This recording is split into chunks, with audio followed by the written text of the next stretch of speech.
Himay tayo ng Baguio beans. Nahimay ko na ito. Hindi pa tapos. Ito pa hihimayin ko. Tatanggalan ko ng ulo. Tsaka ito guys. Mga ano ito. Maliliit na okra. Hihimayin yung tatanggalin nyo.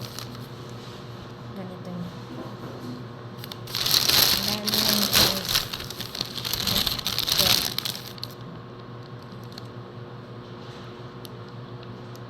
Marami na ako na himayan. Ito maliliit. So, yan. Ang oras na matatapos ito. Pag ito tinanggalan ng puno niya. Maliliit lang siya guys. Tingnan mo naman ang okra dito. Merong malalaki. Pero usually ganito siya kaliliit.